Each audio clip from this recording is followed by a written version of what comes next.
खुदा यीशु मसीह के जलाल नाम में आप सबको सलाम। मैं आपकी होस्ट मारिया रॉबिन अपने प्रोग्राम ईगल आई डेली पॉडकास्ट के साथ एक दफ़ा फिर आपके सामने हाजिर हूँ। तो जैसा कि हम बात कर रहे हैं पिछले एपिसोड से बाल देवता की और इज़ाबेल और एलिया की, तो आज की एपिसोड जो है वो इज़ाबेल और एलिया के बारे में है कि किस तरह से एलिया नबी ने इज़ाबेल मलिका की इस जो सियासी और मजहबी साजिश थी, इसको किस तरह से उसने उसका मुकाबला किया। तो हम बात करेंगे अखयब बादशाह की कि अखयब बादशाह जो था वो उमरी का बेटा था और उसने खुदावंद की नजर में बदी की।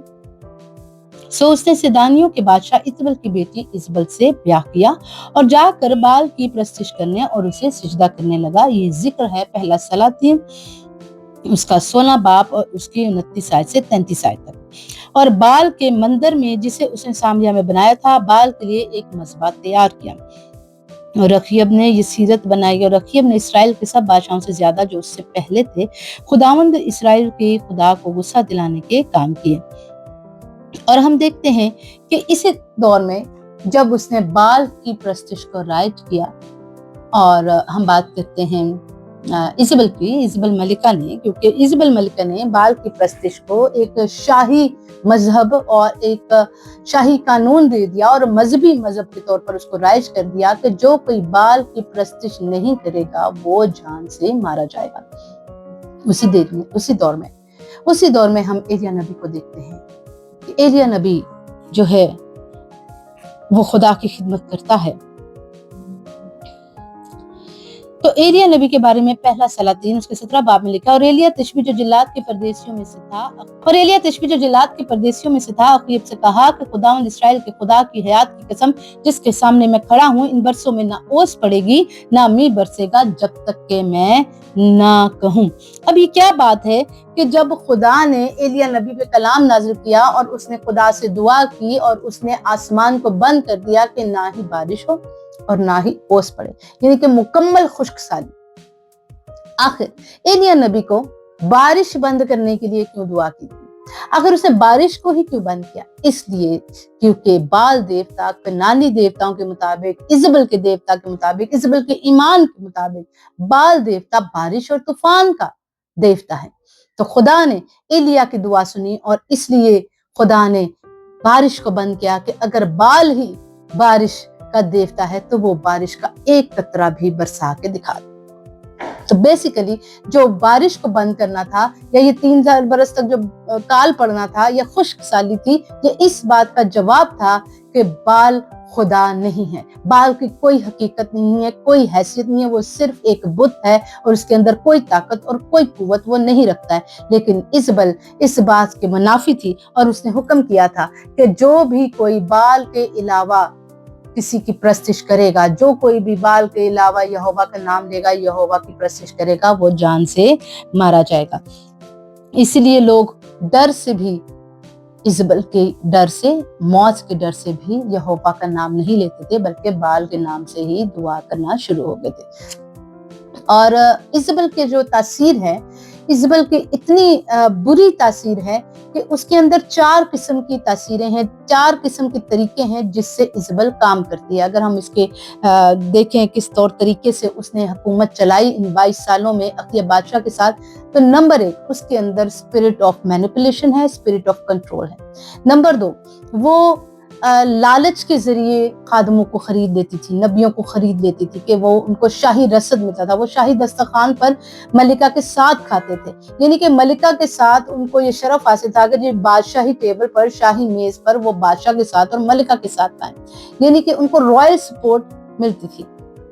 नंबर 3 वो खौफ के जरिया से, स्पिरिट ऑफ फियर के जरिया से हुकूमत करती थी। या तो वो खौफजदा करती थी कि बाल की पूजा करो नहीं तो मैं तुम्हें जान से मार दूंगी, या वो कहती थी कि मेरे से दौलत ले लो और पैसा ले लो, और वो उनको अपने साथ मिला लेती थी। तो ये सब बातें हैं जो इज़बल जिस तरीके से सियासी तौर पर बनी इसराइल में काम करती थी और खुदा के लोगों को गुमराह करती थी और उनके ईमान को कमजोर करती थी। अगर आज भी किसी दिन मौका मिला तो हम बात करेंगे कि इज़बल की रूह, इज़बल की तासीर किस तरह से कलीसियाओं में काम कर रही है। आज भी वही स्पिरिट ऑफ कंट्रोल है, वही स्पिरिट ऑफ ग्रीड है, वही स्पिरिट ऑफ फियर है कि कलीसियाएं तरक्की नहीं करती हैं। इसके बारे में फिर किसी दिन बात करेंगे। हम आज बात कर रहे हैं बाल देवता की, और हम बात कर रहे हैं इज़बल की कि वो एलिया के मुकाबले में किस तरह से। तो खुदा ने एलिया को हुक्म दिया कि वो दुआ करे, और खुदा ने 3.5 बरस तक पानी नहीं बरसाया, बारिश नहीं हुई, क्योंकि खुदा ने ये बात साबित करनी थी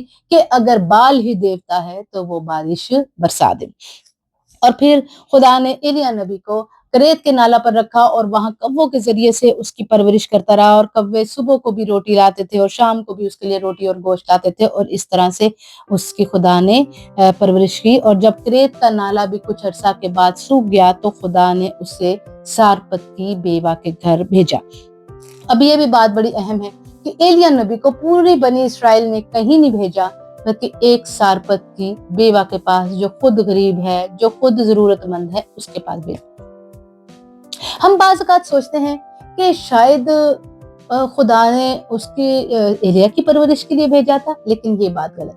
खुदा ने एलिया को सारपत के बेवा की परवरिश के लिए भेजा था, ताकि एलिया उसके घर में ठहरे और उसके एक मुट्ठी आटे पे बरकत चाहे, और वो आटा 3.5 बरस तक चलता रहे, और सारपत के रहने वाली ये बेवा और उसका बेटा उसमें से खाएं और जिंदा रहे। ये तो हम बात कर रहे हैं कि बरकत की, कि जब उस बूढ़ी औरत से एलिया ने कहा कि मुझे जरा एक रोटी की टिकिया ला दे, तो उसने कहा कि मेरे घर में एक मुट्ठी आटा और एक कुप्पी तेल के सिवा कुछ नहीं। और एलिया ने उसे कहा कि तू मेरे लिए टिकिया बना के ले आना, और वो तब तक खत्म नहीं होगा जब तक के बारिश ना हो, क्योंकि खुदावंद इस्राएल का खुदा यूं फरमाता है कि उस दिन तक जब तक खुदावंद जमीन पर मींह ना बरसाए, ना तो आटे का मटका खाली होगा और ना तेल की कुप्पी में कमी होगी। ये बात लिखी है पहला सलातीन उसका 17 बाब उसकी 14 आयत। तो ये बात है कि खुदा ने इसीलिए एलिया को सारपत की बेवा के घर भेजा था, ताकि सारपत की बेवा जो है उसके घर में रिज़्क रहे, उसके घर में रिज़्क पे बरकत हो, उसकी आटे की मट्टी में बरकत रहे, उसकी कुप्पी के तेल में बरकत रहे, और ना आटे के मटका खाली हो और ना ही तेल की कुप्पी खाली हो। तो जब खुदावंद बरकत देता है तो इस तरह से देता है। और फिर हम देखते हैं कि फिर किसी वजह से उस औरत का बेटा मर गया, और बाद में एलिया नबी ने दुआ की और उसको दोबारा जिंदा भी कर दिया। तो जब ये तमाम बातें वाकया हो रही थी, उसके बाद हम देखते हैं कि मर्द खुदा जो है एक दिन तीसरे साल, यानी 3 साल कहत रहा है, 3 साल खुश्कसाली रही है बनी इसराइल में, 3 साल ना एक कतरा पानी का बहा है, ना एक औंस का कतरा क्या आसमान से शबनम का कतरा भी रात में नहीं बहा। तो अब हम देखते हैं कि सामरिया में सख्त काल था, और रकीब ने अब्दिया को, जो उसके घर का दीवान था, तलब किया, और अब्दिया खुदावन से बहुत डरता था, क्योंकि जब इज़बल ने खुदावन के नबियों को कत्ल किया तो अब्दिया ने 100 नबियों को लेकर 50-50 करके उनको एक गार में छुपा दिया और रोटी और पानी से उनको पालता रहा। अब 50-50 नबी करके 100 लोगों को अब्दिया ने, जो बादशाह का ही दीवान था, खुदा के खौफ में उसे नबियों को उधर गार में छुपा दिया, और बादशाही की रसद से उनको रोटी और पानी से वहां पर पहुंचाकर पालता था। ये जिक्र है पहला सलातीन 18वें बाब में।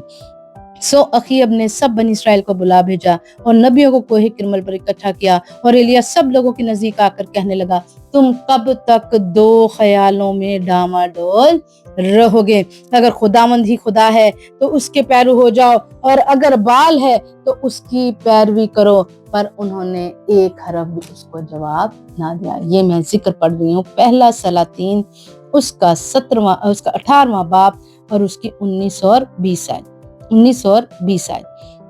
जिसमें कोहे किरमल का वाकया सबसे बड़ा वाकया है, जिसमें एलिया ने मुकाबला किया झूठे नबियों का, बाल की परस्तिश का, बाल के पुजारियों का, बाल के नबियों का, और इज़बल के तमाम उन पुजारियों का, जिसका जिक्र हम अभी देख रहे हैं। तो आज हम यहीं तक इज़बल के बारे में और यहीं तक एलिया के बारे में जानते हैं। इसके बाद हम बात करेंगे अगले एपिसोड में कोहे किरमल के वाकया पे, जब एलिया नबी ने इज़बल का मुकाबला किया। तो आज के लिए ہم یہیں پہ اس کلاس کو برخاست